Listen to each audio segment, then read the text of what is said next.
Good evening. A few people are still trickling in. That's wonderful. Welcome. Make yourselves comfortable.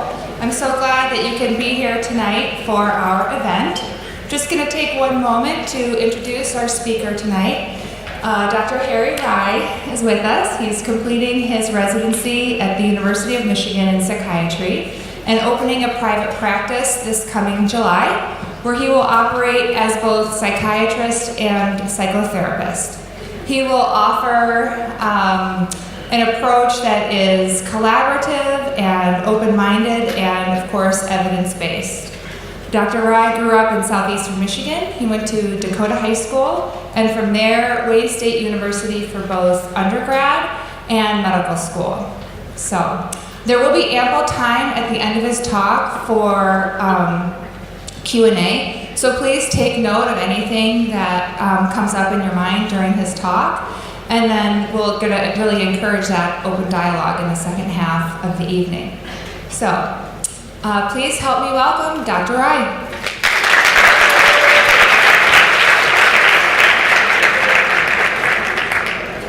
Good evening, everyone. So I just want to thank Elizabeth and Bill for their invitation to come in and talk, and also to all of you for coming out in the evening to come in to listen. So I can tell this is something that really matters to all the people here. So I am from Southeast Michigan and am really attached to this area. So I'm really glad to be at Troy High School. I used to go to Dakota High School just down the road. And I just remember competing against Troy in the Science Olympiad and just really, well, we lost, but it's okay. So I've given a few of these talks. It's really one of the things I enjoy the most because it gets me out of the office and it gives me a chance to talk to people in a different setting, but also to still help with mental health. So to start out, I'm going to go through some facts to really set the scene for what we're dealing with here when we're talking about mental illness. So 1 in 5 adolescents, that's people ages 13 to 18 in this designation, will go on to develop a serious mental illness. That's a lot of people. If you look around here, if you can count out 5 of your friends, one will potentially struggle at one point. Another big thing to recognize is that mental illness starts early. And around 50% of mental illness starts around the age of 14 and 75% by the age of 24. So for those of you who are adolescents, this would be the time, if you notice symptoms, that it could be the sign of something. This is probably one fact that really concerns me and probably a lot of the people in this room, that only 50% of children with mental health conditions receive mental health treatment over the past year. That is nowhere near enough. And to really emphasize the problem that we're dealing with is that suicide has become the second leading cause of death in people ages 10 to 34. And that rate has tripled since 1950. So we are in the midst of a crisis. This is not a fake phenomenon. This is, I know it's kind of bad to use that in today's political terms, but it's not fake news. That is really something that is happening. So some of my goals for tonight are to convince you, as a psychiatrist, someone who's an MD, and that mental disorders are biological illnesses. I'd like to also contextualize that in that biological factors do interact with psychological and social factors. And I also want to provide real practical information about how can you help your loved ones, how can you get them the right type of treatment. So to start, I guess the big question that a lot of us ask is, what's the difference between normal feelings and mental illness? Because experiences of anxiety are ubiquitous, we all experience them, and it has a purpose that is useful. Now, I don't know if any of you, do anybody watch The Walking Dead? Yeah. Excellent, you guys have great taste in television, that's good. If a zombie busted through here, I would want to have a strong fight or flight response. That's necessary for survival. And even if you look back through human evolution, back in the day we were competing against predators. So there's a reason as to why we have those types of fight or flight responses. And likewise with depression, there are people who believe that we have depression for a reason. And to me, the best reason I've come up with so far as to what would be a normal feeling of depression would be when it would elicit a feeling of sympathy in others. So if you have someone, a loved one who's struggling, who's depressed, I think all of us have that same kind of reaction of I want to help. And that to me is what would be a normal type of depression. But that's really not what I want to talk about here tonight. And I really want to talk about what is the difference between that and mental illness. And I want to ask if there's any brave students here who would like to actually try to answer this question. Do you have a sense of what is the difference?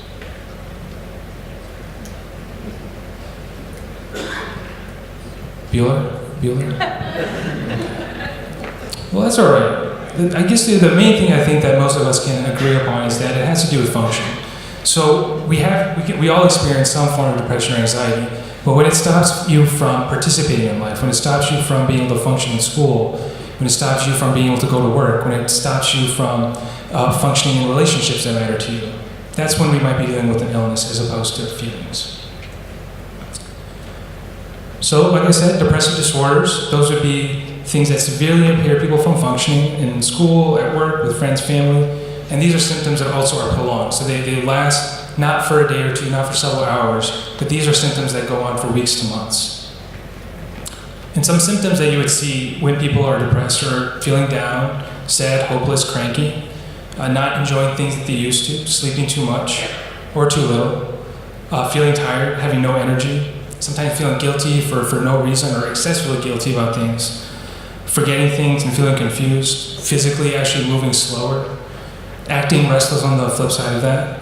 And then really on the extreme end, in the worst types of depressions, you can actually have thoughts about death and suicide. And with anxiety disorders, it's very similar. It's that these are disorders that radically impair people from functioning in life and that they last for weeks and months. And some symptoms that you might see are excessive worry out of proportion to whatever the stress is.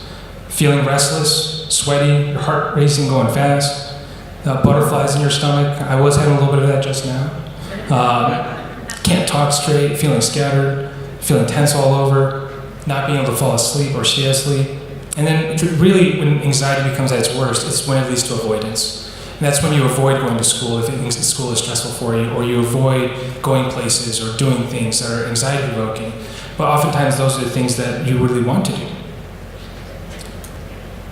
So as a psychiatrist, we use this manual called the DSM, the Diagnostic and Statistical Manual of Mental Disorders. And it has a whole different set of classifications. So I just included the list of the major disorders, major depressive disorder. And I'm not necessarily going to go through all the nitty-gritty here, but it's to show you that we do have different classifications for different types of depression. So we're trying to get to a more detailed description of what is going on for people.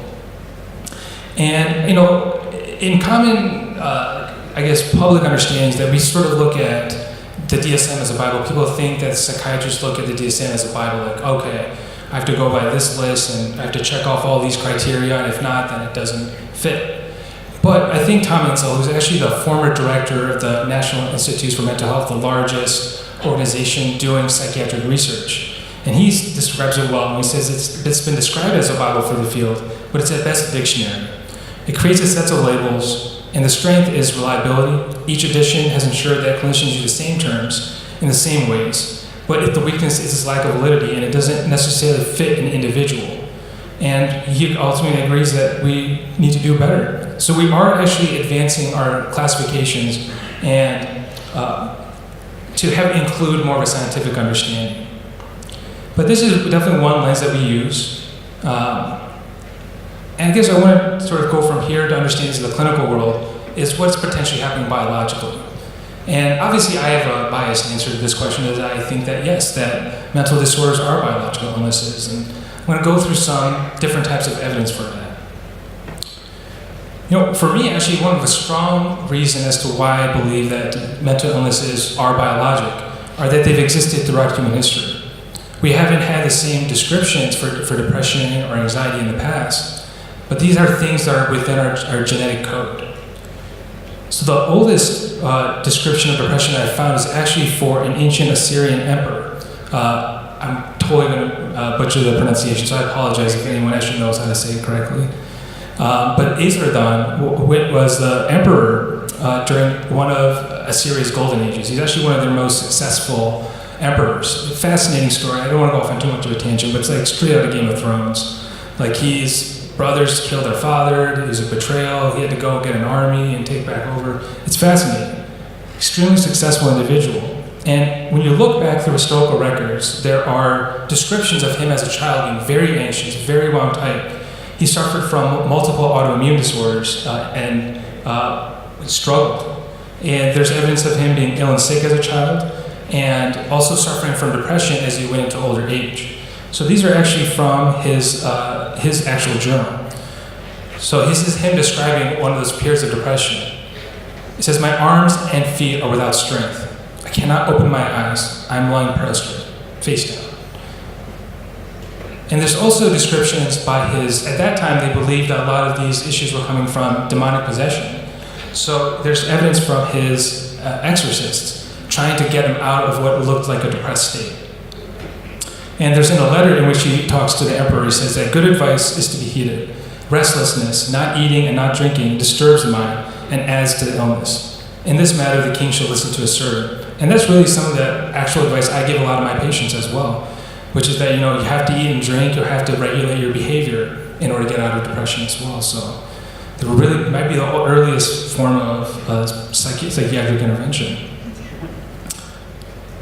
Another person that people don't actually realize, and I was myself fascinated when I realized that Charles Darwin suffered from severe anxiety. Anxiety to the point that he was isolated on the ship when he was in the Galapagos for large periods of time. And it actually it worsened as he got older with age. And so some quotes from him really describe the type of anxiety he experienced. And this is him when he actually declined being the secretary of the Geological Society, so he turned down a major position. And when he sent that letter, he says that of late, anything which flurs me completely knocks me up afterwards and brings on a violent palpitation or racing of the heart. Excellent description of what could happen in a panic attack. He also describes struggling with sleep. He says, "I've awakened in the night, unwell and felt so afraid, even though my reason was laughing and told me there was nothing." So he was having anxiety symptoms for no clear reason. They're just coming out for biological reasons or whatever you want to guess. But he was truly suffering with what seems to be panic attacks. And he also had a phobia of public speaking. He says, "I have never felt my weakness or greater evil. I spoke a few minutes and it brought on 24 hours of vomiting." So this is someone that has one of the most successful scientists, someone that influences every single day, but they also struggled with a lot of these same symptoms. We also know that along through history, we've also advanced genetic studies to show that depressive and anxiety disorders have a genetic basis. One set of evidence is through twin studies, and there we've actually shown that there is an increased risk within twins, around a 35% heritability between twins, for having depression and anxiety. We've also done studies within families that have shown that when you have a first degree relative, that's like your mother, your father, your brother, your sister, if you have a family member who has a mental illness, you have it at 2 to 4 times higher risk. And people who have family history actually have usually earlier ages of onset, and oftentimes is a worse severity of symptoms. As scientists and as psychiatrists, we're really trying to go deeper into the genetics research. But to be honest with you, we're not quite there yet. One of the things that we're doing is we're trying to understand the whole genome, looking at the whole genome across populations to try to find the actual genes that are implicated in depression and anxiety.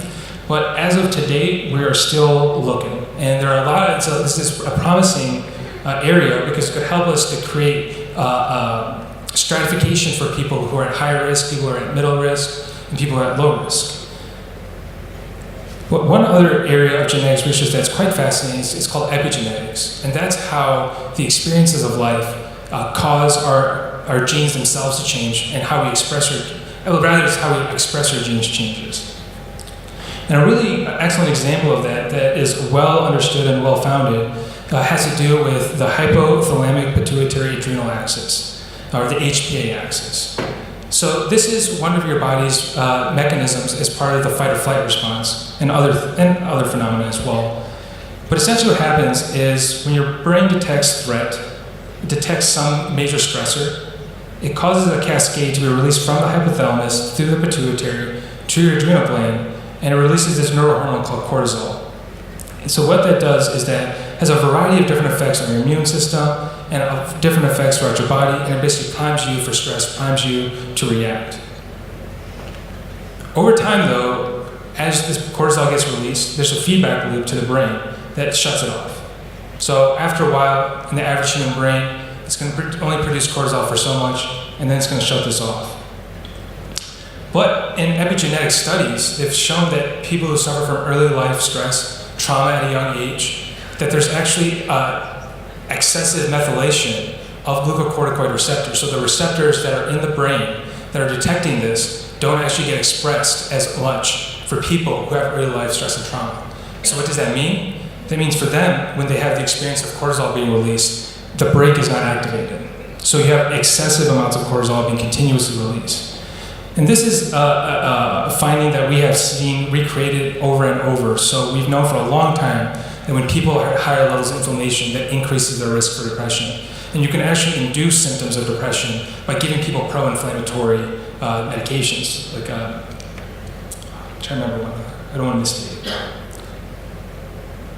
So it's also interesting that a lot of the factors that are associated with increased inflammation are also things that we've known for a long time are related to increased risk for mental illness. So things like obesity, having a sedentary lifestyle, having disordered sleep, childhood maltreatment like we just talked about, and also emotional and physical trauma. Medical illness also has an increased risk for inflammation, likewise with infections, certain medical treatments. And there's even some studies that show that one of the reasons people may not respond to antidepressants is having a high level of inflammation. So you can see how the genetics tie in with a lot of the clinical phenomenon that we've seen. So we also know, and from basic science research, that there are a variety of effects from having high levels of inflammation that could potentially implicate the neurobiology of the brain when it relates to depression and anxiety. So one of the things that high levels of inflammation interfere with are monoamine metabolism. And those are things basically like monoamines are dopamine, serotonin. A lot of the neurotransmitters that we target with our medications are actually impeded by high levels of inflammation. We also know that another neurotransmitter that's called glutamate, which is related to increased activation in the brain, that metabolism is also impeded. And another effect of this is that it impedes the ability for us to grow new neurons, or called neuroplasticity. So inflammation, high early life stress ties in to really implicate a lot of the potential biology of depression and anxiety. Another area of research that demonstrates and provides evidence for the biological components of depression and anxiety is neuroimaging research, which has shown differences in brain region size, function, and what we call connectivity, the activity between brain regions and how they interact. So we've seen that when people have depression, you actually see a shrinking of a part of the brain called the hippocampus.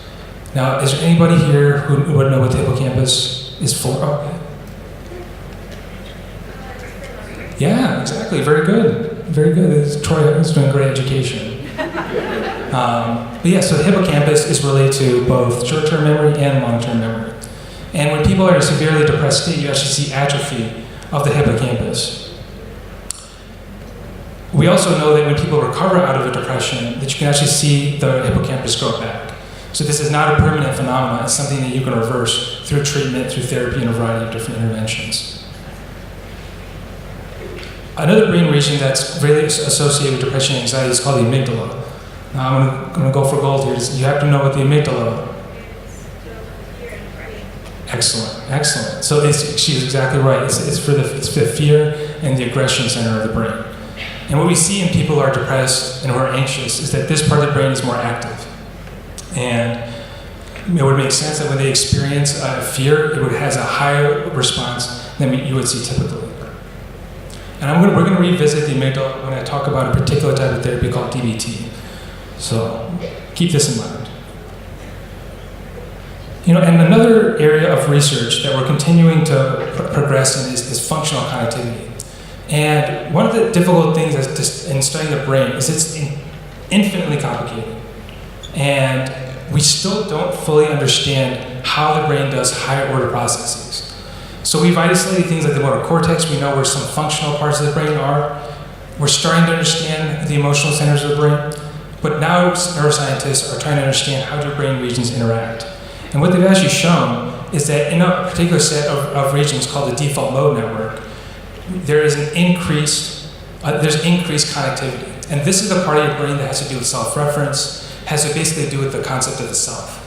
And for people who are depressed or anxious, this is a part of themselves that they're hyper-focused on, and they're struggling with that part of themselves. We're still not totally sure what the hyperconnectivity might mean, how do we reverse it, but it's a phenomenon that's been recreated across studies. We also know that there's differences in how the front part of your brain interacts with the lower parts of the brain, the more primitive parts of our brain, and that's not as active. And that is one of the ideas that if we don't have as much regulation from the front part of our brain, essentially hitting the brake on things like depression and fear and anxiety, that's one of the things that can lead to people struggling with symptoms as well. So in general, the gist of it, we're starting to see that there's differences in brain connectivity, how these brain regions are interacting, and we're starting to potentially see how this could implicate treatment as well. So hopefully that is a reasonable amount of evidence. Obviously I can go into more detail if anyone has other questions, but hopefully that gives you a firm sense that mental illnesses are real biological phenomena. But I also want to talk about how the biology interacts with our psychology and also with real life, our social factors.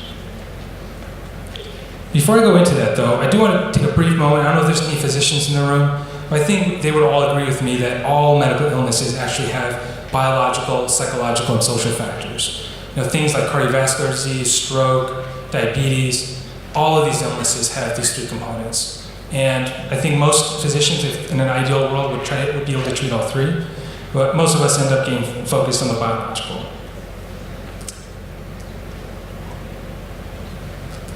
So one way I'd like to talk about personality today is what's called the Big Five personality traits. It's called the Big Five personality psychometrics. And essentially what this was an attempt by researchers to try to understand personality almost like from a data-up perspective. They garnered hard data using language about how people described themselves, and they tried to create essentially a set of tests based from the language, tracing back to psychological phenomena. It has been criticized, and I think rightly so on some levels. It doesn't necessarily tie in perfectly with the psychological theory. There is some question about the way in which the data has been gathered and some of the implications in other fields outside of psychology. So I do want to sort of say that with a caveat, but the reason I like the Big Five is really for two things. One, I'll put up the Big Five psychometrics. So it's openness, conscientiousness, extroversion, agreeableness, and neuroticism. And really the way this works is that we all exist somewhere on the spectrum for all of these different traits. So on the one hand, I think the reason I like it is that it starts to help patients understand that when you experience depression, anxiety, other symptoms, that doesn't happen in a vacuum. It's not simply that you're depressed. It happens in a way that interacts with your personality. So for example, someone who describes themselves as introverted. So that would be on this scale, someone who seems to see themselves as solitary, reserved. And I'll actually tell you, so when I took this test, I thought I was going to be pretty low on extroversion, but I actually scored super, super high. And it made me think that for a long time, I thought I was really I think I had to do my social anxiety. That I convinced myself that I was an introvert, when really I was an extrovert. So that's one example to think about. Another personality trait to think about is potentially agreeableness, and that has to do with how you deal with conflict, how you react to stress, in general, how you interact with other people. So people high in agreeableness, and I'll tell you, this is also something I'm pretty high in. As a psychiatrist, thankfully, being friendly, compassionate is helpful. But the thing about all these traits is it's not one or the other. It's not one good and one's bad. So even though I'm high in agreeableness, there's a place in my life for being challenging and detached. And it's really the goal of this way of thinking about it, is that you want to move towards the middle. So being someone that's high in agreeableness, you would, for example, think that leads to a ton of positive emotion, but that's not necessarily true.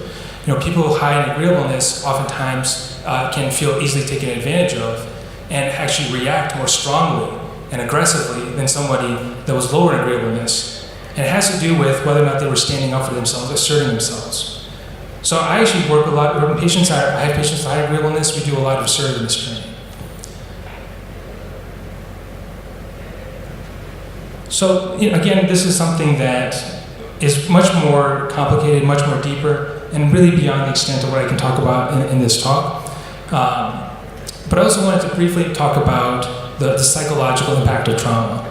So if any of you are interested in this, these are two books that I highly recommend. They're written for the general public, and it's written by two MDs. Both of them have backgrounds in neuroscience. And they actually start to go through some of the data about what happens when people undergo a traumatic event.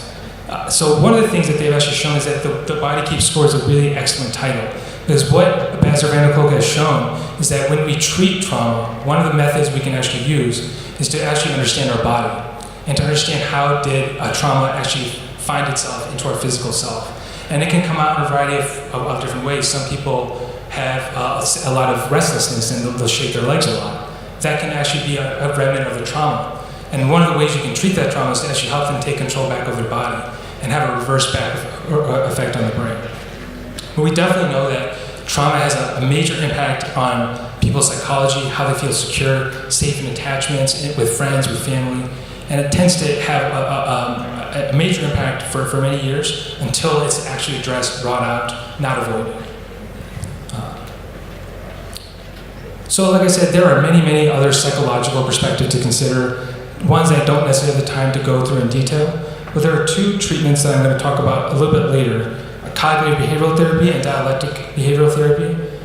These are both evidence-based types of therapy and are probably the two most common that we end up recommending at the University of Michigan. There we have groups for both of these, and I'll talk about them as we talk about treatment towards the end.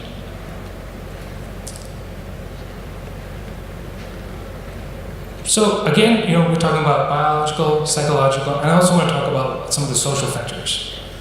So we definitely know that what happens in life can also impact mental illness, mental well-being.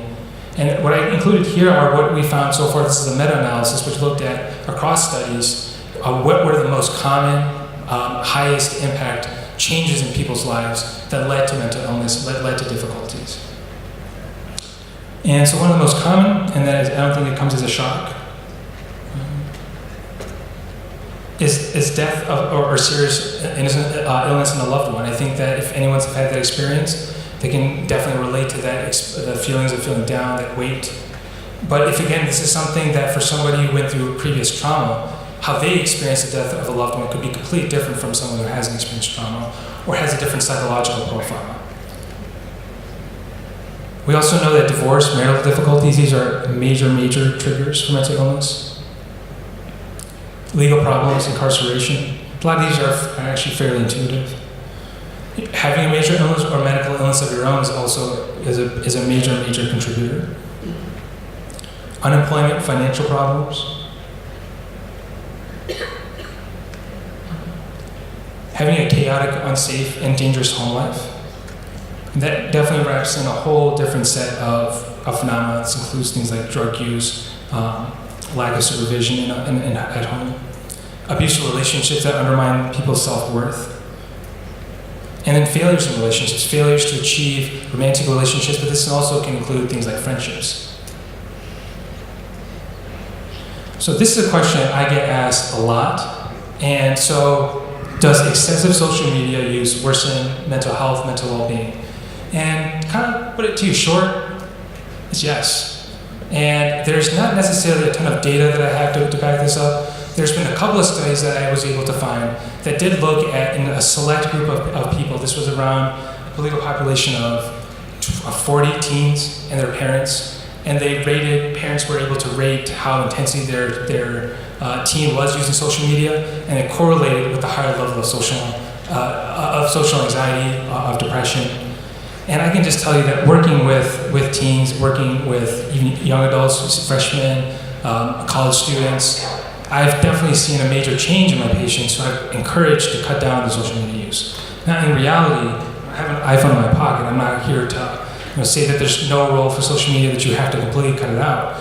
But I think that having an approach to social media that's structured, that does have a way to limit how much we use it, can have a major impact on our well-being.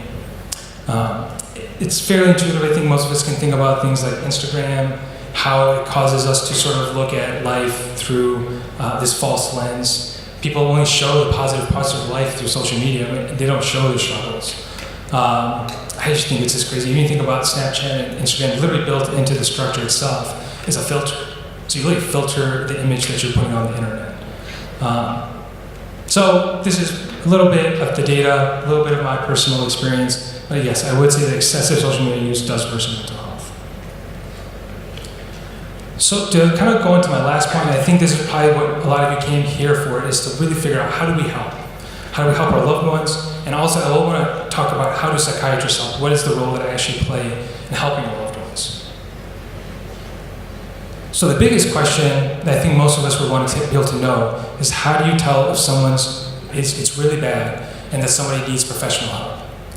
When is it no longer feelings and when is it now a mental illness? So some things I'd like for you to keep in mind in your loved ones and even for yourself is that when you experience sudden, severe, and or prolonged symptoms, and again, this is something I want to relate back to my earlier slides, is that when it stops you from functioning, when it goes on for weeks, and it goes on for months, please seek out help, and please encourage people to seek out help.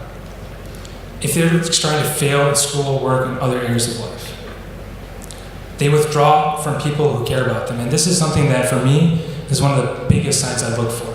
When people who come to see me in therapy, they come to work with me in therapy, suddenly don't show up for an appointment, and they no longer want to meet with me, I take that real seriously. That to me is one of the biggest red flags. So if you have a loved one who you've been trying to help and has suddenly withdraws from you, please do not ignore that sign. They're using alcohol and drugs irresponsibly and acting reckless. And definitely, I think this is complicated. I think teens view drug use differently than their parents, and I think rightly so. But I really sit down with teens and I try to explain to them about what type of substance use is appropriate. At the age, honestly, for where you're all at, I would say none. I know it's not surprising. As you get older and you enter the legal age, it's really important that you think about how you want to use alcohol and drugs. It's not something that you just pick up and decide. If you let your friends or you let college decide, it's going to be a lot. And I know it's kind of like some humor, and I know it comes with that. I mean, I've seen a lot of like those same movies, like Van Wilder. I mean, I understand that, but that appeal.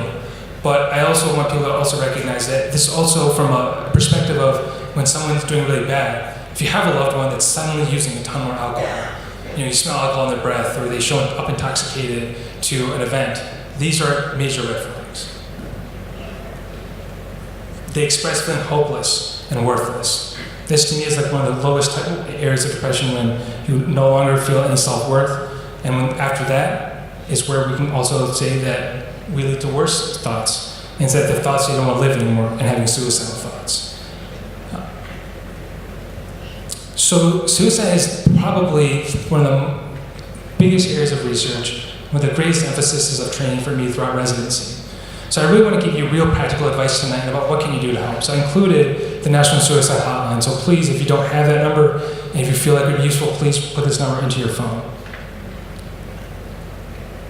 So if you were to approach somebody that you were worried was at risk for suicide, they made a comment, or they said something that worried you, I think one of the major things I would try to help people get to, including parents, I know this is very difficult, is to try to be direct, but honest, but also non-judgmental, calm, and supportive.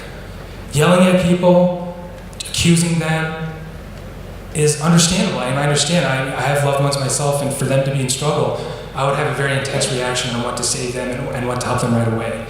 But I think that is the wrong approach. And I found with working with students, working with young people, that being non-judgmental, saying you're having these thoughts, let's talk about it. There's nothing bad about you for having these thoughts. I appreciate if somebody was able to tell me, because they're being honest, they're expressing themselves. But at the same time, I also want to balance it with being direct. If you're worried, don't skirt around the issue. I actually have found, even in my own practice, when I used to ask about suicide, I'd ask around in very circuitous ways. How are you feeling? Oh, now I just ask people, do I have to worry about you committing suicide tonight? Do I have to worry about it over the next week? Do we have to worry about it?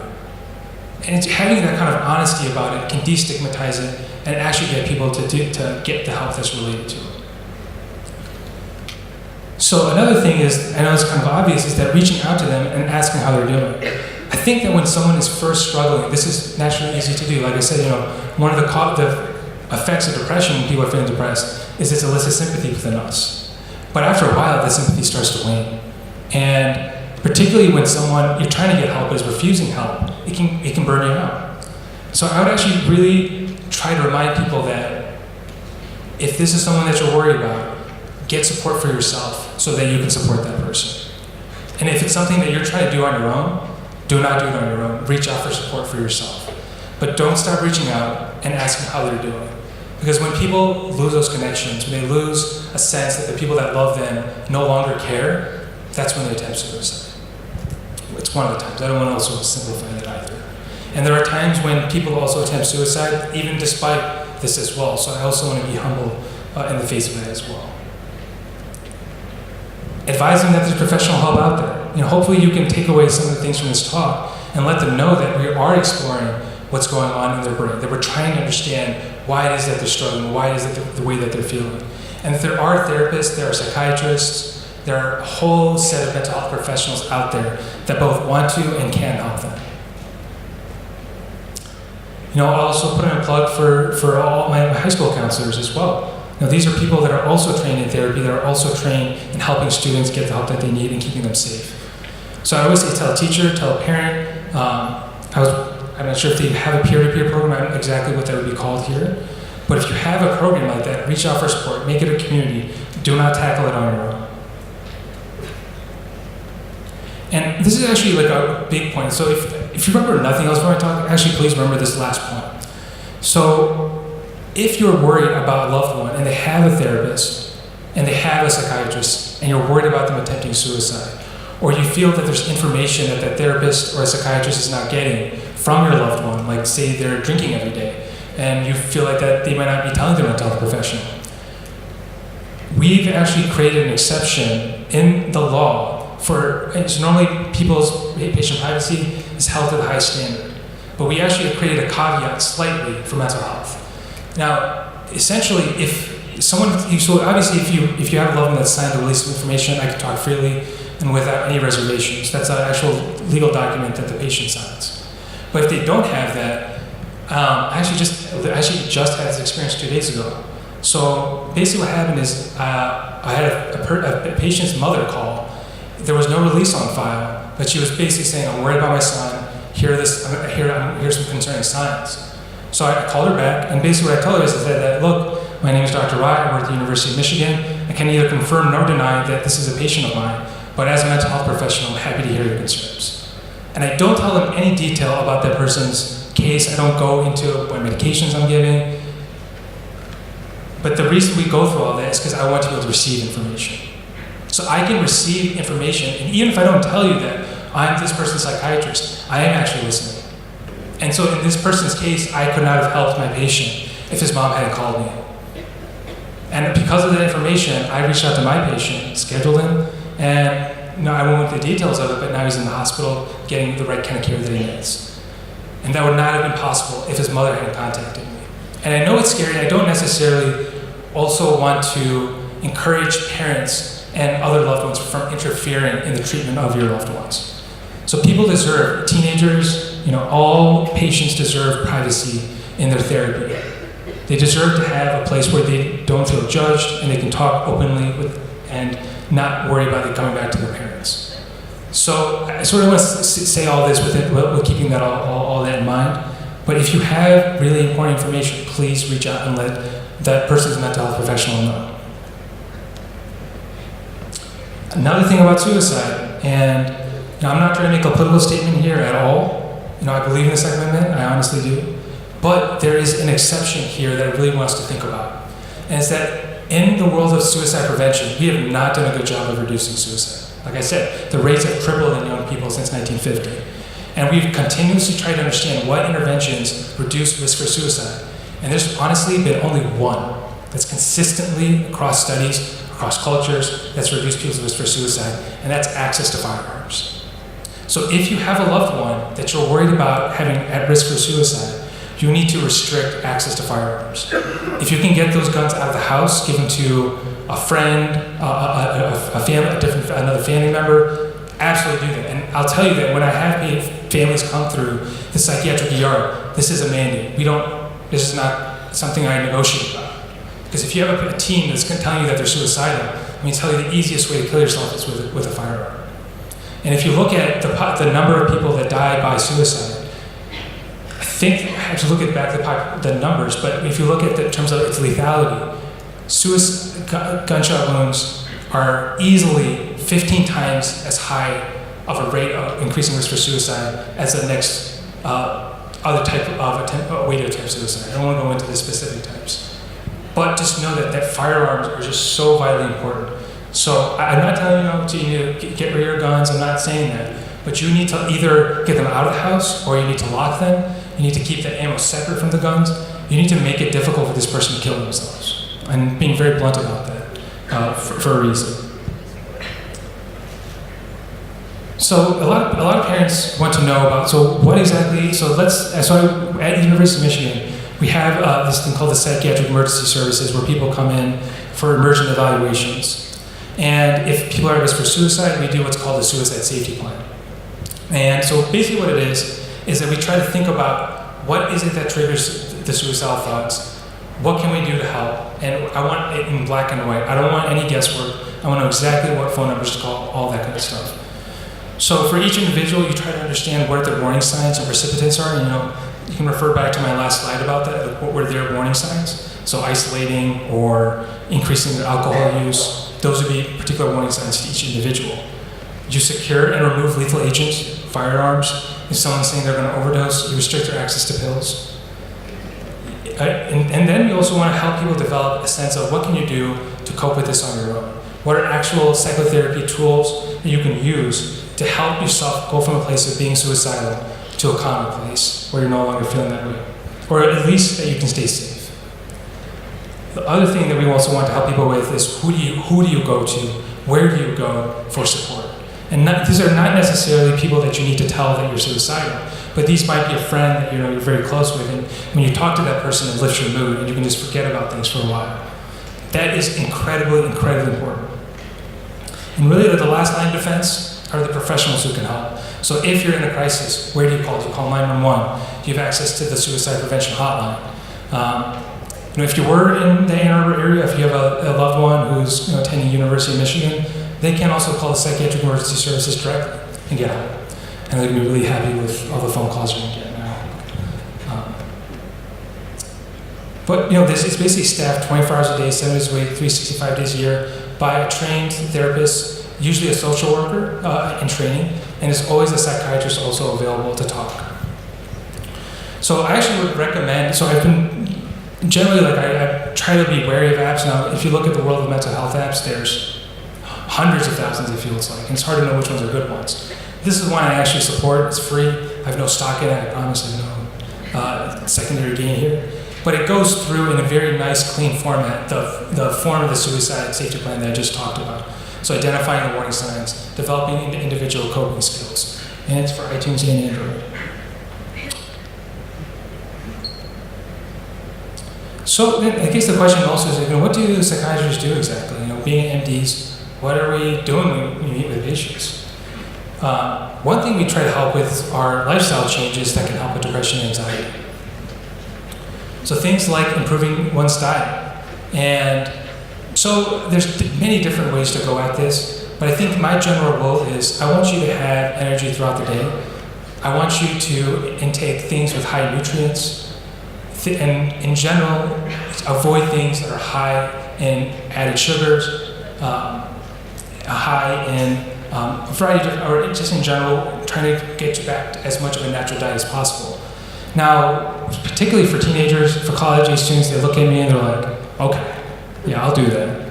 But what I really try to remind them is that do your best. Maybe instead of eating that cookie at dinner, maybe once if you eat an apple, I consider that a victory. My also big thing when in the context of mental health when it comes to diet is I just want people eating throughout the day. And I've actually had a patient who really was continuing to struggle with fatigue. The mood was better, she was really engaged in things, but then she's constantly had this fatigue. And then I actually finally got around to asking her about her diet and realized that this poor girl doesn't eat anything until 4 p.m. she barely eats anything in the morning. Maybe she'll have like a tiny little piece of fruit. Maybe she'll have like a small bit of rice. And then she would work straight through lunch. She was a workaholic student. And then by the time 4 o'clock rolled around, she was eating a ton of junk food, eating tons of food, and then not actually giving herself the energy throughout the day to even tackle depression and anxiety, which she was genuinely suffering with.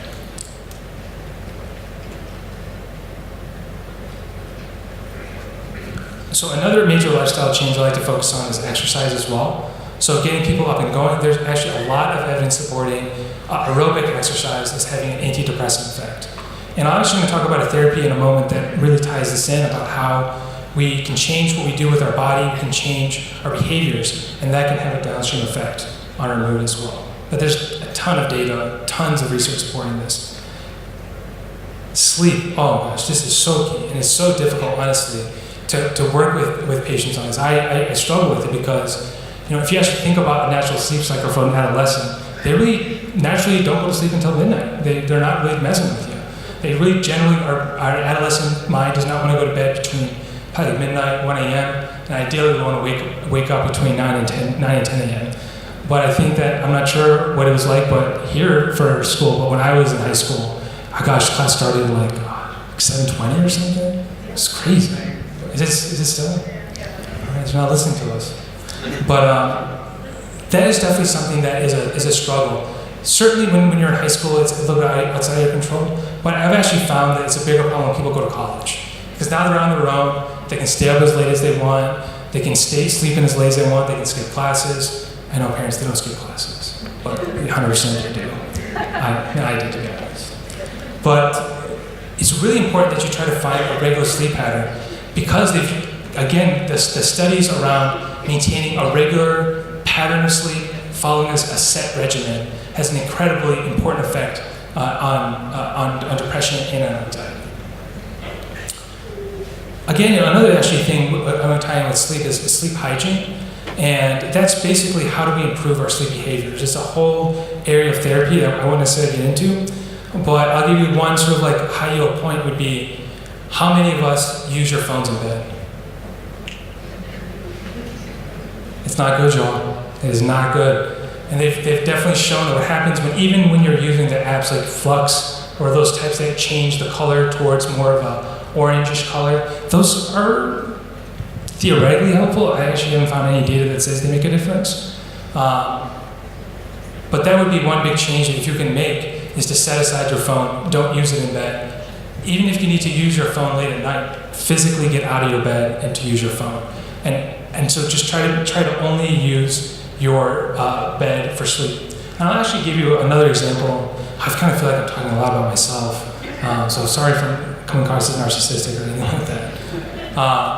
But when I was in medical school, so for my whole life, I studied high school, college, and I kind of got away with studying in bed. Like I would sort of lay in bed and just be sort of lazy, reading a book and do my homework sometimes, even doing like math, writing stuff in bed.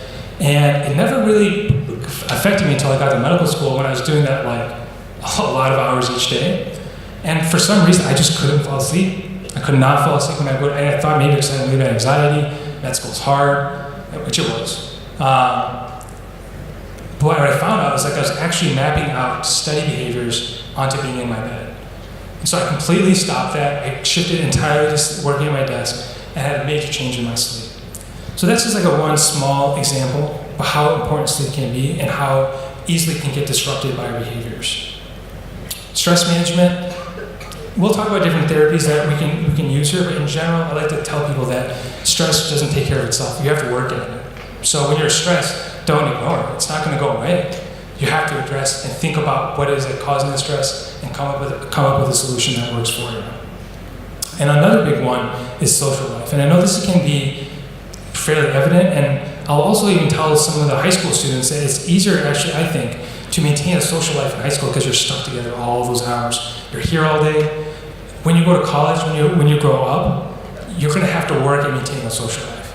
And I can't tell you the number of patients I have who are in their 20s, who are in their 30s, who are just increasingly socially isolated. Nice people, easy to interact with, interesting, but they just don't have friends.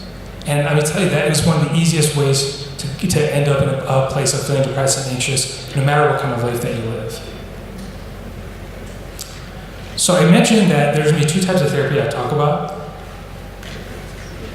So cognitive behavioral therapy is a really evidence-based type of therapy. It's been validated in multiple studies across countries, across cultures, languages, and it's based off the idea that our emotions, our thoughts, and our behaviors are all interconnected. And it really honestly makes a lot of intuitive sense, I think, for most of us. So if you're thinking thoughts that are going to be more anxious, that's going to lead you to feel more anxious. But one of the things that we know with thoughts is thoughts are tricky, and sometimes we can't trust our own thoughts. And sometimes our thoughts can actually be totally inaccurate. And I'll give you an example. And one that can actually lead to a lot of inappropriate feelings as well. So I have a roommate, Paris. So someone here knows my roommate. Known him for a long, long time. We've been buddies really since our first day of undergraduate. So I've known this guy, almost like a decade. One of my closest friends. And so we share a washer dryer, but it's in my bathroom. So I'm not necessarily the neatest person in the world. So usually I'll just like throw my clothes on top of the washer dryer when I come home. Sorry, Mom. I'm thankful my mom's not here right now. But what actually happened was one day I came home and my clothes were on the floor of my bathroom. And I was like, this son of a bee came in here and just like knocked all my clothes onto the ground. How disrespectful. And I was getting enraged, y'all.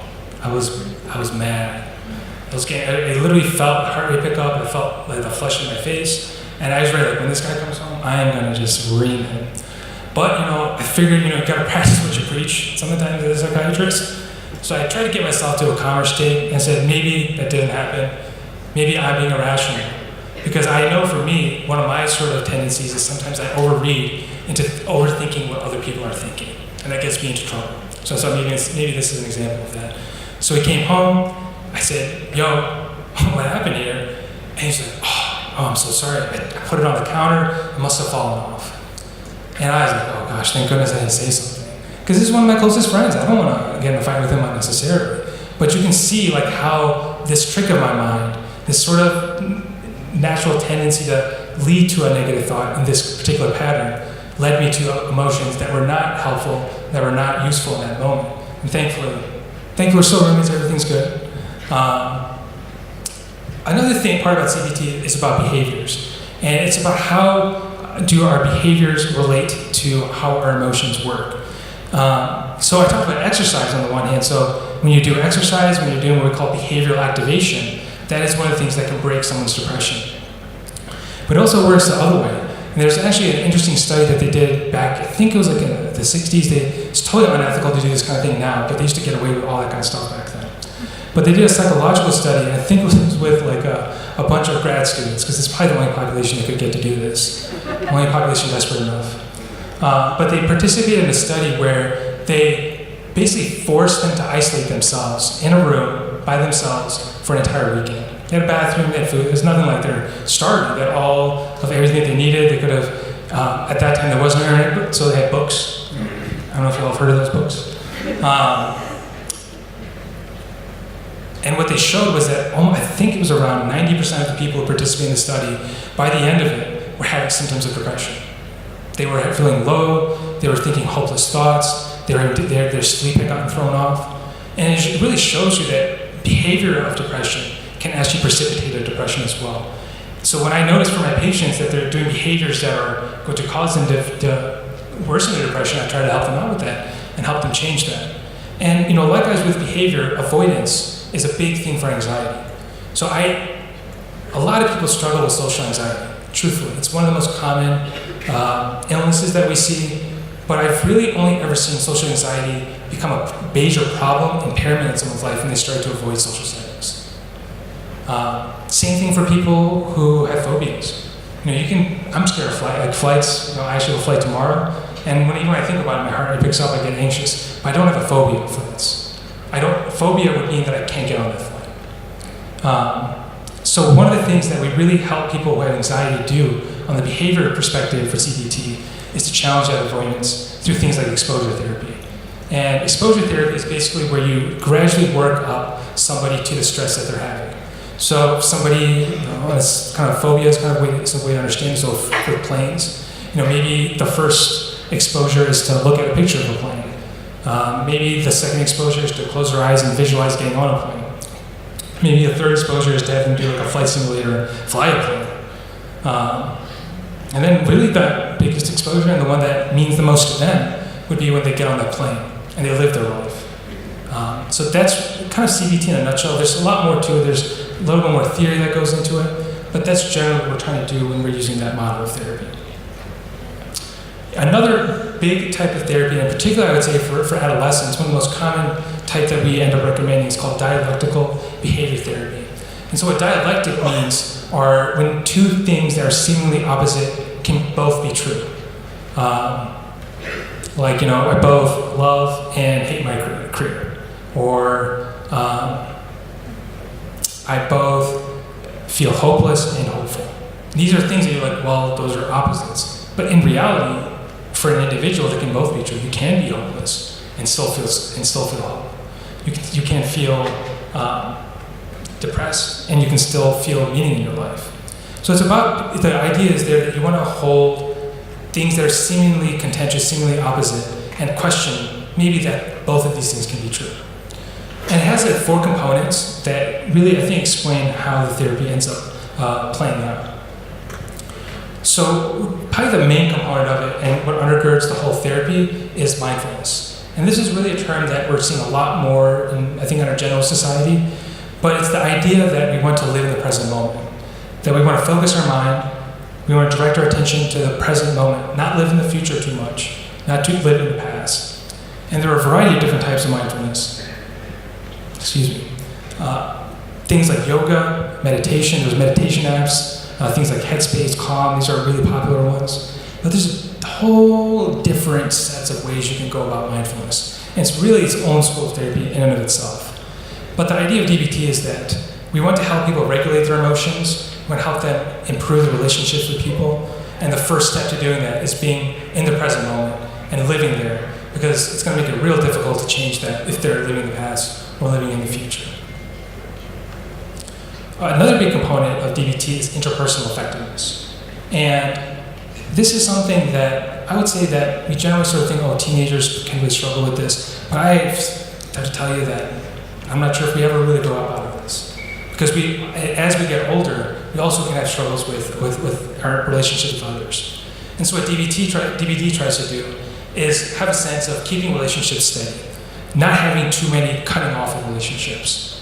And it's challenging in that you want to balance getting what you need from other people while maintaining your self-respect and not losing those relationships. So it's helping somebody, if they need something from a loved one or family member, how do they do that in a way that doesn't upset their family member, that doesn't actually cause anger in their family member? So for example, this may seem counterintuitive, but oftentimes when people are struggling with mental illness, they will actually cut down and berate and treat poorly the people that care about them the most. And it's very painful, it's very difficult to deal with as a parent and as a loved one. But this is where that therapy tries to help. It says that what you're trying to do is get what you need from that person.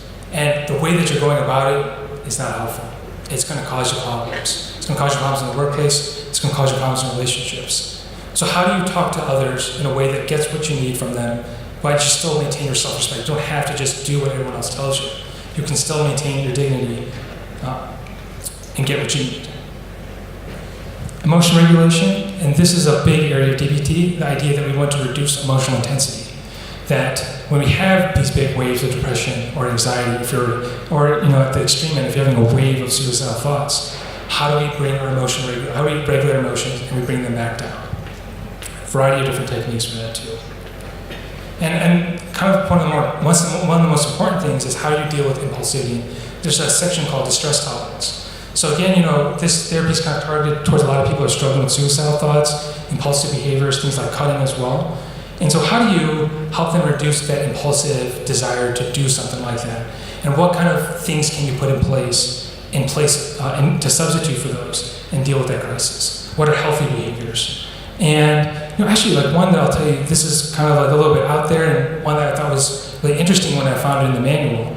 So one of the things that I actually recommended for a patient of mine that would have chronic suicidal thoughts or have flares was dunking their head in cold water. And what that does is it actually activates your body's diver's response. It activates your parasympathetic nervous system, and what that does is slows your heart rate down. It slows the whole body distress down as well. That's just one little snippet of distress tolerance, but there's a whole variety of techniques that are evidence-based you can use to reduce that feeling of extreme distress. And again, the general idea is that you want to walk the middle path. You don't want to look at the world black and white. You want to be living in the moment and living the kind of life that you want. So I mentioned that I was going to talk about the amygdala again. So I think that DBT is a fascinating therapy that is also now backed up by neuroscience. So what this table is showing is that in patients who have a disease called borderline personality disorder, and that's where they really struggle with emotion regulation, high types of depression coming in waves, high risk for suicidality. So they have a real intense experience of negativity. And what they've shown in brain scans is people who have borderline personality disorder have that hyperactive amygdala I was talking about earlier. What this study showed was that when they complete DBT, when they commit and they've completed to the end, and I believe this was like a full year of treatment, so 12 months, they actually have a statistically significant reduction in the activation of the amygdala. So you actually see a real brain change from the therapy itself that we also see correlated in the actual experiences of how that person feels as well. So I think this is a really important therapy to think about moving forward. So you might all be wondering, like, you've been talking for a while, and you haven't talked at all about what psychiatrists normally do. And this is generally our wheelhouse, prescribing medications. And so I'm going to talk about some medications today, but if you have specific questions, I can also answer those. So antidepressants are the most common psychotropic medication we prescribe. It's used for both depressive and anxiety disorders. And my general way to describe the use of antidepressants is that they are life-saving, safe tools in the treatment of depression and anxiety when used judiciously and under the care of a psychiatrist. Obviously, again, I'm a bit biased here. I think I should be the ones managing it. But really, there is a lot of nuance that ends up coming out of these medications. And you want to work with someone that has an understanding of psychology as well, so they can understand when a medication might be useful. And I really will, commiserate with a lot of if there's anyone here who's a primary care doctor, they are actually by number prescribe more psychotropic medications than we do. And they are even more strapped than us with the amount of time that they can spend with patients. So I do struggle when I think about medication prescription that happens within like that 5 to 15 minute window. I would say that does concern me overall as a psychiatrist. So overall, they're effective in treating the symptoms of the severe depression and anxiety, but they're not happy pills. If you're not depressed or anxious, it's not going to cause you to feel happy. And it's not another thing that people really worry about is that this is going to change my personality, it's going to change me as a person. And there's zero evidence actually supporting that long term. And they've even done studies in which they look at people's psychological profile, and it does not fundamentally change except that they feel less depressed and they feel more hopeful. But that's another sort of misnomer about antidepressants. So the way that they work is that you need to take them daily, usually in increasing doses, to build up a therapeutic blood level. And this can take several weeks. And this is definitely one of the things I think frustrates a lot of people about these medications, is it takes a while for them to work. And it's at times difficult to say, like, is this helping, is it not? But it's really important that you give these medications a full trial. And I understand why people would discontinue medications early, but as a psychiatrist, I really don't know if a medication is going to work for someone until they get to a therapeutic level, until they give that the full-time trial. So this is kind of like the toughest question to answer, is like, how do antidepressants work? And the truth is, we're not 100% sure. The general hypothesis has been that because these medications generally increase a neurotransmitter in the brain called serotonin, that people who are depressed and anxious have a deficit of serotonin in the brain. But that has not been shown in studies in which they look at CSF. They actually look at the amount of serotonin in people's brains, and it just does not correlate. the best hypothesis I found so far about how antidepressants work is that when you have a higher level of serotonin, that allows you to grow new neurons. So the most therapeutic effect is that it's more or less setting the fertilizer that if you're doing the right types of therapy, if you're making a change in your life, that's actually rewiring the brain itself. So I said that they're effective, but people really question that, and I think a part of that is fake news, to kind of use a term I used earlier, but really it's a lot of fake news where people are telling their individual stories, but then they're not really looking at the data and trying to understand it. So what this is from one of the largest studies we've done in psychiatry. It's called STAR-D, and the reason I like STAR-D is compared to the rest of our studies, it's very much real world. And it was a study in which they had, I think, around 20,000 patients. And what they did was they tried to create a study that reflected how does psychiatry operate in the real world. And that's what each of these levels are. So this would be basically someone's first foray into treatment. And the level 1, what they did was they offered people, you can either take medications or you can do this therapy called CBT. And so people who took that route, around 33% of them had remission. And that's 100% of their symptoms back to baseline. So that's a third of people on their first foray with the medication or with the therapy had total resolution of their symptoms. And an even higher number of this had a response to, meaning that they had a reduction in their symptoms. And when you look at the later parts of the study, so level 2, level 3, level 4, what they were doing in those parts of the studies was adding on medications or switching medications or adding in therapy with medications. And with all of those things together, really what we end up treating is we can get to around 70% of people, when they really stick it out with a therapist and a psychiatrist, can have total resolution of their symptoms. And this is based on the data. So much higher than I think that we generally think about with these medications. Or lower, it depends on the perspective. Some other medications I wanted to briefly mention are things that are commonly prescribed. So one set of medications that's commonly used for anxiety are benzodiazepines, and these are medications like Ativan, Xanax, Klonopin, and basically what they do is they activate the receptor in your brain called GABA, and that causes your whole brain to slow down. So that is useful in the acute treatment of anxiety.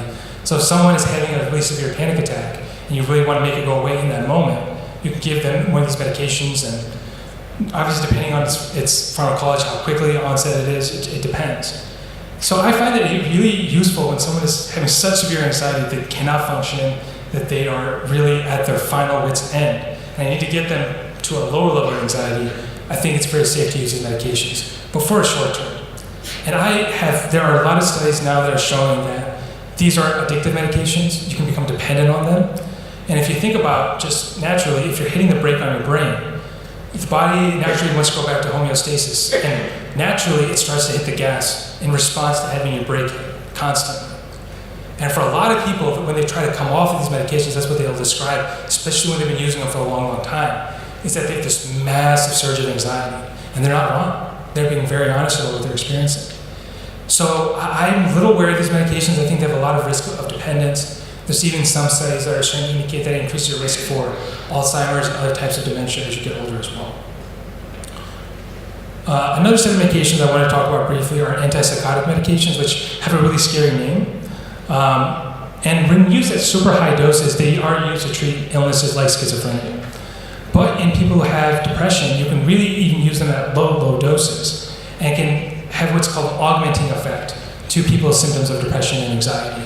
So when I was talking about those level 2, level 3, level 4, one of those options would be to add on an antipsychotic medication. So it's a scary name, but if you or a loved one ends up getting prescribed this medication, don't be afraid of it. It's a useful, safe medication. So there's many other medications and combinations that I didn't want to necessarily go into every detail, but again, if you have questions, I'm definitely happy to answer those. I also wanted to introduce newer treatments that we're starting to move forward with in psychiatry. And one that's very, very promising is transcranial magnetic stimulation. And this was approved in the mid-2000s by the FDA for the treatment of depression. And basically what it does is it uses a high-powered magnet to generate a very focal magnetic field that basically stimulates and hyperpolarizes the neurons in whatever region that they're targeting towards. And so you can see what you end up doing in the chair is something close to like what this what this lady is doing. You sit, and it causes stimulation in that part of the brain. In depression, the region that we've been targeting is called the dorsolateral prefrontal cortex, for all my neuroscience nerds. So, transcranial stimulation, it is an intensive treatment. You have to do 30 to 35 treatments. That's 3 to 5 times per week over a period of 6 to 8 weeks. So really, we're taking up a lot of that person's time. And it's one of the reasons why we tend to reserve this treatment for now for people that haven't responded to medication and are still struggling. As of right now, each session lasts between 25 to 40 minutes. But in the near future, the machines are already been created and it works based on the study so far. There's a TMS machine that's going to shrink that time into 3 to 5 minutes. So that would, to me, be one of those, if it ends up working the way we expect, could be a real transformation in the way in which we deliver care in psychiatry. So like I say, it's overall well tolerated with minimal side effects. The biggest, most common phenomenon is you can have pain with stimulation. A lot of people kind of describe it a little bit like a pin type feeling where the stimulation is happening. Generally, you get used to it and you tend to tolerate it over time. There is a very, very small risk of causing seizures. It's about 0.1% risk. And I know that can actually be kind of scary just to even look at that number, but to give you a sense, it's actually a higher number for antidepressants. They also lower your seizure threshold. So it is actually one of the safest treatments that we have right now. It's still increasingly being further researched, but for the studies right now show that about 25 to 40% of people have remission. That's that 100% going back to their baseline of symptoms, and around 50 to 60% end up having achieved response, meaning that they have over 50% of their symptoms reduced. Again, we're still researching this technology, and in the future we expect that it'll help us treat other mental illnesses like ADHD, OCD, and anxiety disorders themselves. So I'm personally very excited to see where this treatment goes. Another treatment that I may have gotten a lot of press, may have seen in the news, is ketamine.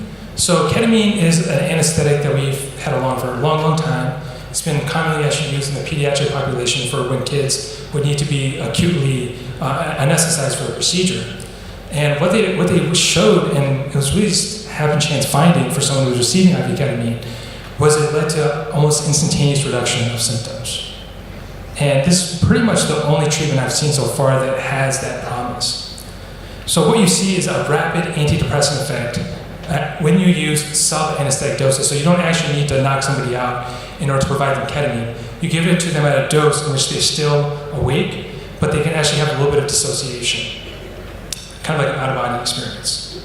And what that does is you have, within minutes to hours, a rapid antidepressant effect, peaking around 24 to 72 hours. But unfortunately, this is not a permanent effect, and that for almost all people, within 2 weeks, they're pretty much back to where their symptoms were.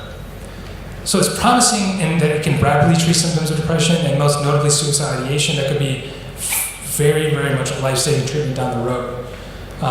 For somebody particularly coming into the ER acutely suicidal, and we want to change that. So around 33% of people achieve remission. That's 100% symptoms going away. And 50 to 75% of people have a clinical response. Up until now, we've only had IV ketamine, but recently the FDA approved an intranasal form of ketamine that can be used in an outpatient office. So this could be something, again, that we could be using a lot more in psychiatry.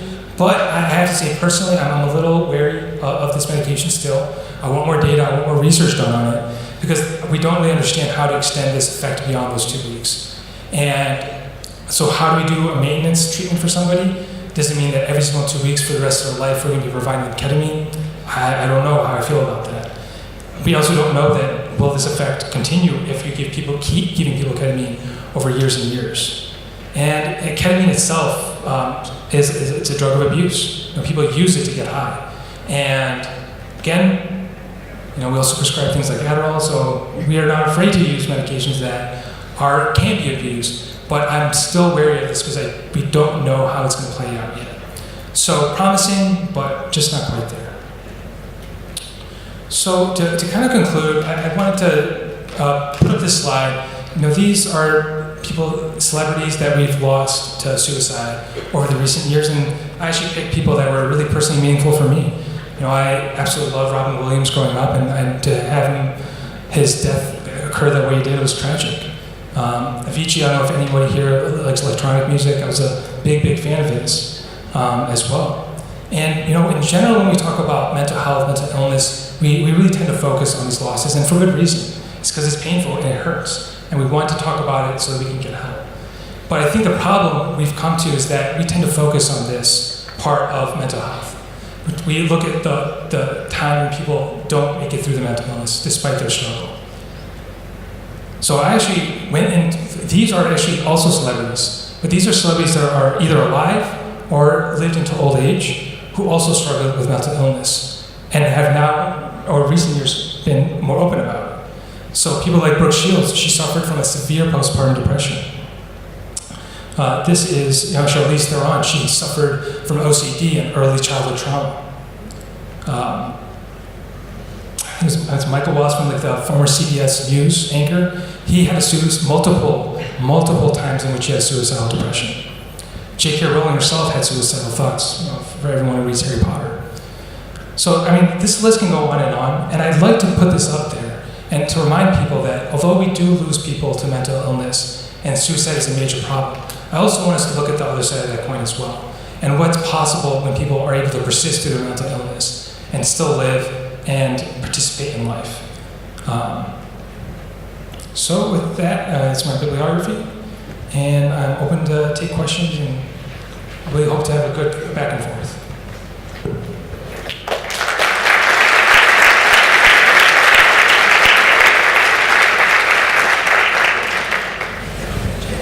Hi, I have a couple questions, actually, mainly one with two parts. Can you speak to your experience or your opinion on brainwave optimization or oxygen therapy for any kind of treatment? Can you tell me a little bit more about it? So I can't say it's something that I have a ton of knowledge of.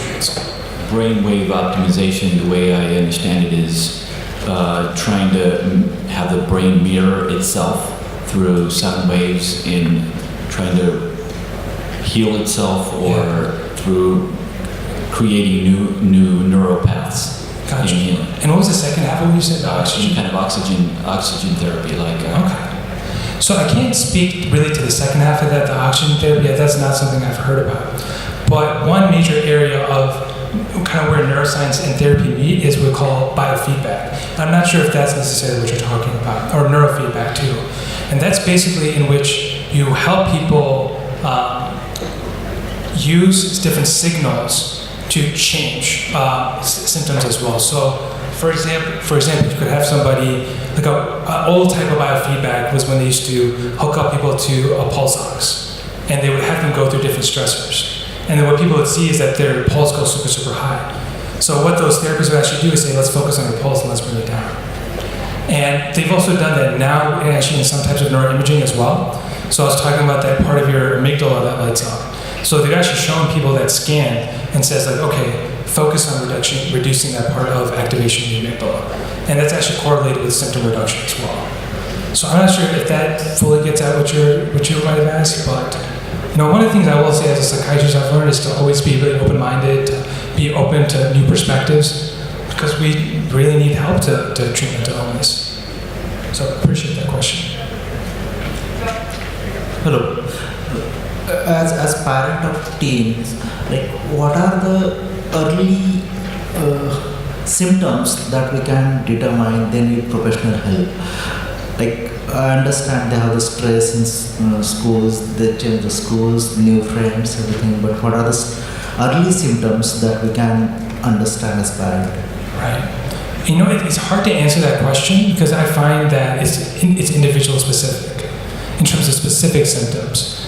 And so I was talking about the DSM earlier, and for the DSM to diagnose depression, there's a set of 9 symptoms, and you have to meet 5 of the criteria for a period of 2 weeks or more. So you can really have somebody who has 5 symptoms, and you can have somebody who has a totally different set of 5 symptoms, and they only might have 1 symptom in common. So the way in which depression does present is variable. But general things I try to remind people are that slide that I had earlier when it says when people are struggling. I'd be happy to make these slides available to anybody who's interested. So things like if they're withdrawing from life. So transitioning to a new school would naturally bring out anxiety, but is that person who was previously a good student now not doing well in classes? Their intelligence didn't change, something else changed. So if you find that they're struggling in functioning, that is to me the best indicator. And it helps you to also figure out how you can best help that person too. But even if you look back at that list of symptoms that I wrote earlier, that long list, like prolonged low moods, fatigue. That symptoms generally, they're giving like when you're actually into the depression, right? Right. That determines that. But when, as parent, right, if we have to think through that, whether our kids are moving in that direction and whether we need early intervention in some way, like providing them mindfulness strategies or something like that. Absolutely. That really helps. Yeah, and I guess what I would say is that generally those are the signs you want to look for. You want to look for those symptoms. And I would agree. I think that if we can get people into early intervention as much as possible, particularly if you think about something like mindfulness, there's really no side effect. There's no side effect. It can really help.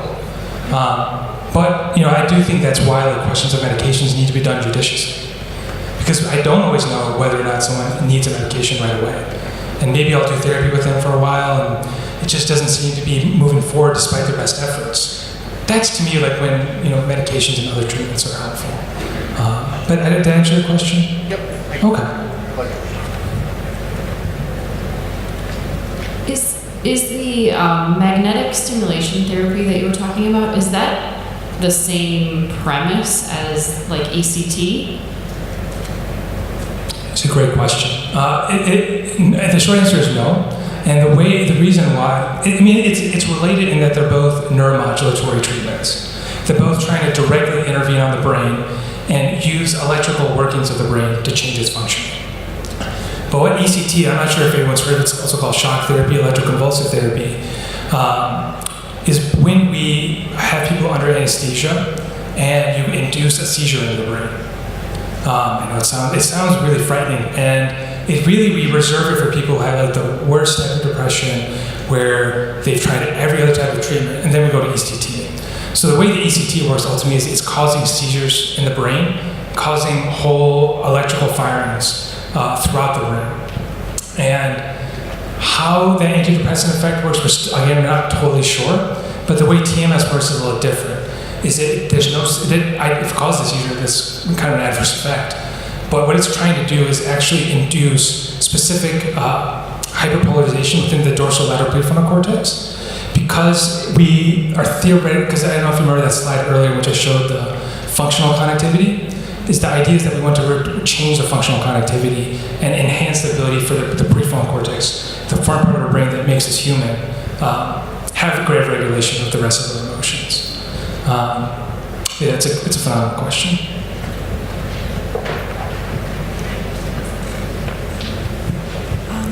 You sort of mentioned earlier how you mentioned earlier that a lot of psychological issues are based on this biopsychosocial approach, and that traumas are mainly depression is caused by the love of a lost one or traumatic events. I guess my question to you is, for the biological approach, let's say that you are related to someone, you go through something traumatic together, let's say in a household, how is it that people technically perceive those events in different ways, and one person can be predisposed to have technically a psychological issue and the other person would not be? That's a great question. I actually have to tell you that that's one of the main areas of research within trauma, is to try to figure out who's at risk and who's not. And the population that they've done this the most in is veterans.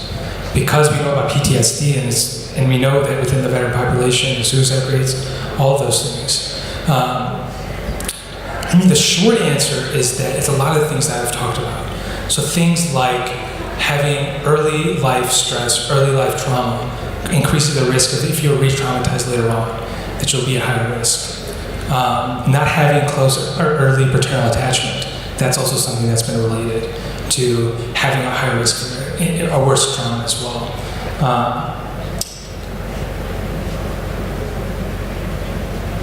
trying to think. So that would be kind of the main things I would say. The interesting thing about trauma also is that it is not uncommon for people to have totally different recollections of those events. And part of that is that when you are encoding a traumatized memory, it's different from most memories. So for a lot of our memories, we are fully cognizant of them, we're fully participating in them, we feel a sense of control, and that's how it gets encoded in our brain. But what happens with PTSD is we don't, or any type of extreme trauma, you don't feel that sense of control. And you also can feel a higher physiological response during the trauma that gets encoded as well. So I actually have worked with people who, in a variety of ways, the sensory symptoms end up coming back into the trauma. So I had a veteran that I worked with, and when he was driving on the freeway, anytime you would see like a bucket or something, sort of like one of those kind of those canisters with traffic cone type things, that would trigger him back to Iraq and seeing a roadside bomb.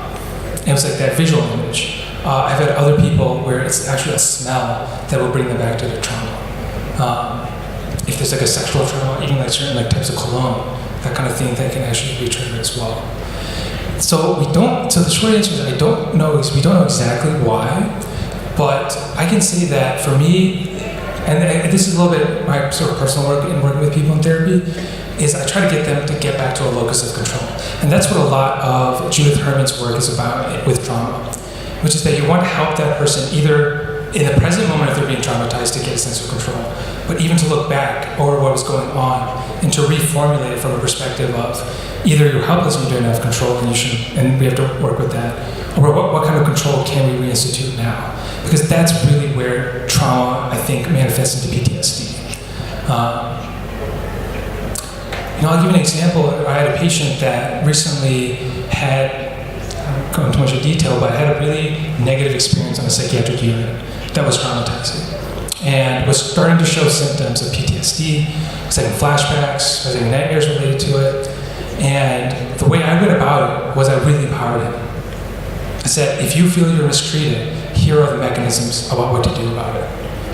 If you feel you're mistreated by that psychiatrist, here's how you report it. If you feel like there was malpractice that happened, here's a name of some lawyers that you can contact. And I won't go into too much detail about it, but none of that has actually moved forward. He did file that complaint against the psychiatrist, but that helped him a lot with the symptoms. And rather than it becoming something that became embedded within him, it became part of himself. What he internalized was the experience of pushing back against being taken advantage of. So I don't know if that kind of very rambling answer to a very difficult question. Over here, I have two questions, please. One, you referenced inflammation, and I'm wondering if it's beneficial to try to decrease that, and if yes, how we might do that. And the other question is, are you familiar with EMDR and what the eye movement desensitization and what you think of it? So to answer the first question, do we want to reduce inflammation? Absolutely. Absolutely.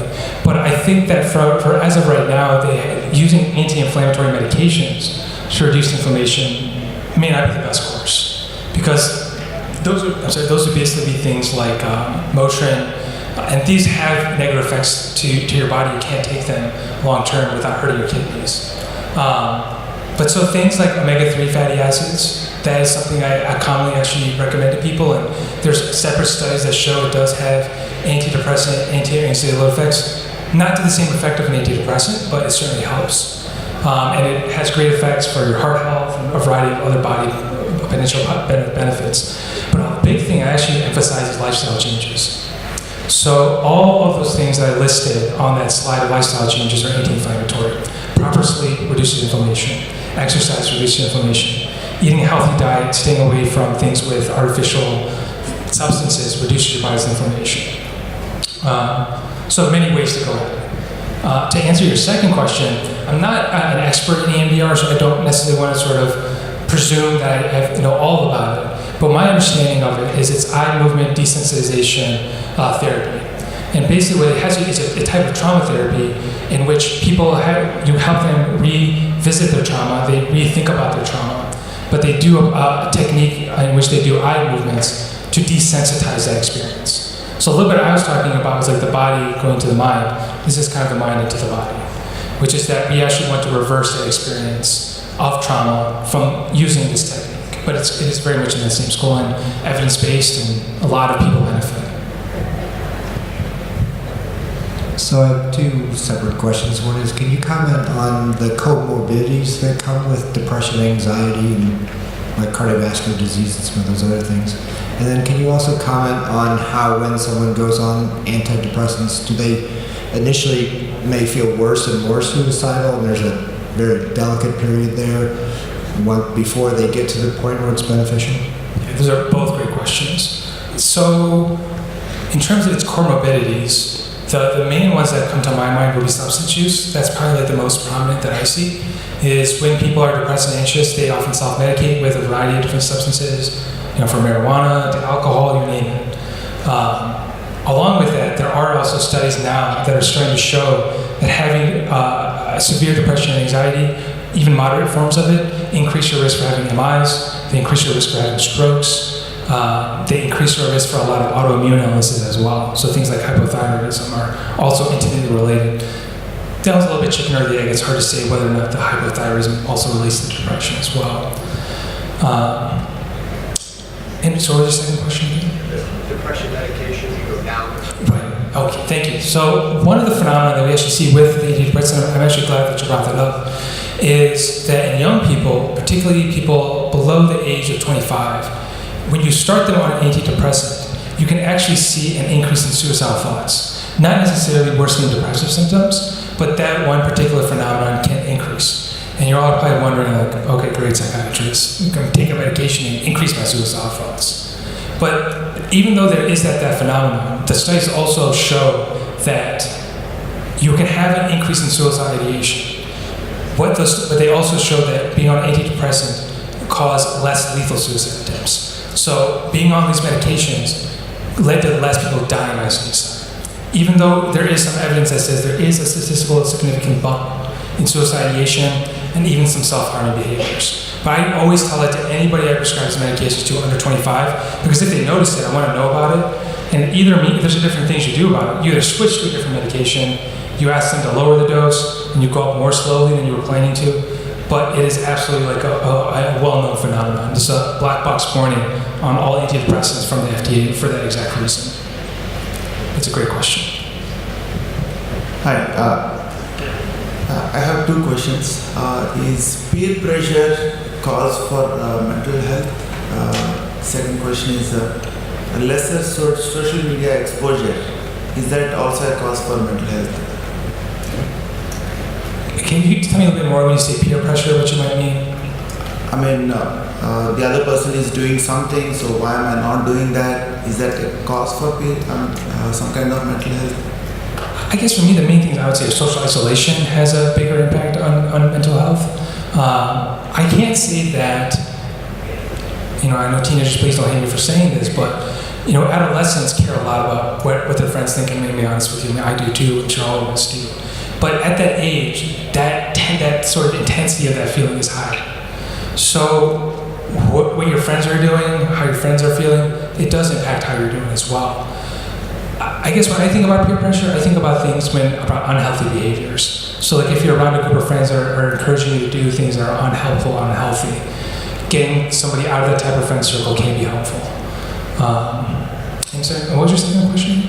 It's again about the social media exposure. Social media. So was it that lack of social media could cause depression and anxiety? That's right. I haven't seen that yet. To be honest with you.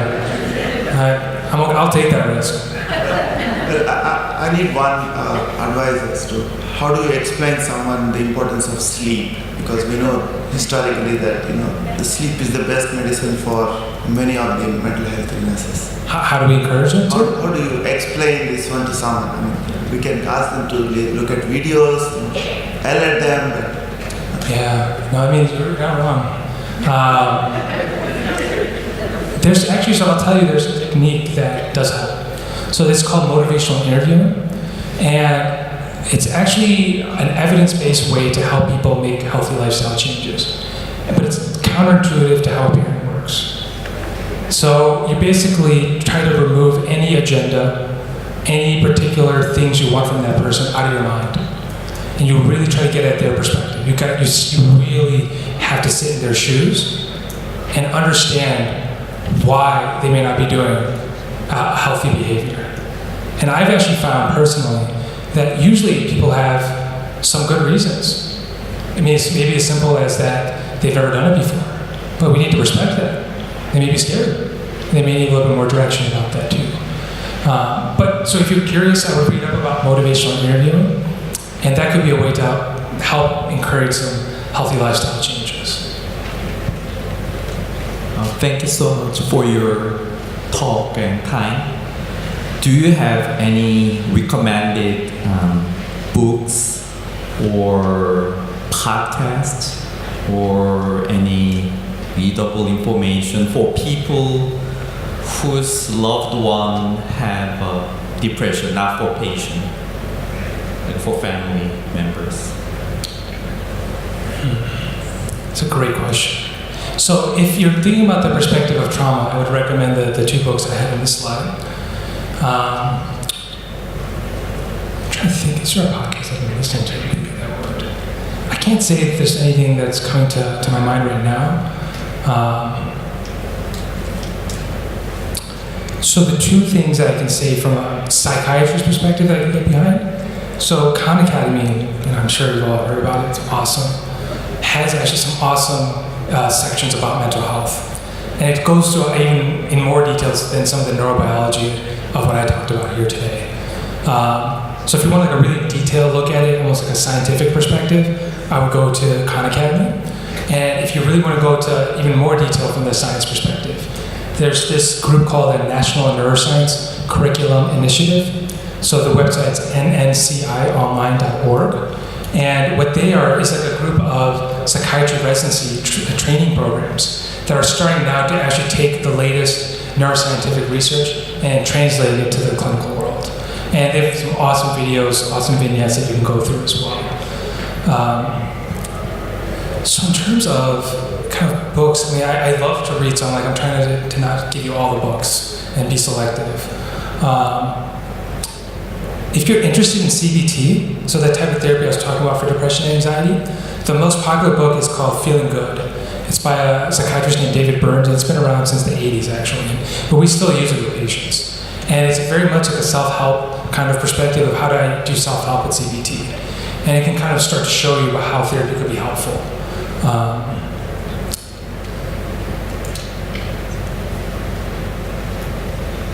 There's also another book, if you're interested in, it's not necessarily for depression or anxiety. It's an author's name is Kay Redfield Jameson. She's actually a PhD neuroscientist. Gosh, I don't know where she is anymore. I think somewhere in California. She wrote her memoirs about her life, and she suffered from severe bipolar disorder. And so she actually, but early in her life, it was mostly depression. So that is, for a lot of people, if they have depression in their teens, and then the mania part of bipolar comes later. So she actually talks a lot about her experiences of what that was like, how her thoughts changed, and how she could no longer trust, and kind of what that did to her sense of self-worth. So it's really like a good sort of first-person perspective, I think, on mental health in general. So I hope that's helpful. Since kids are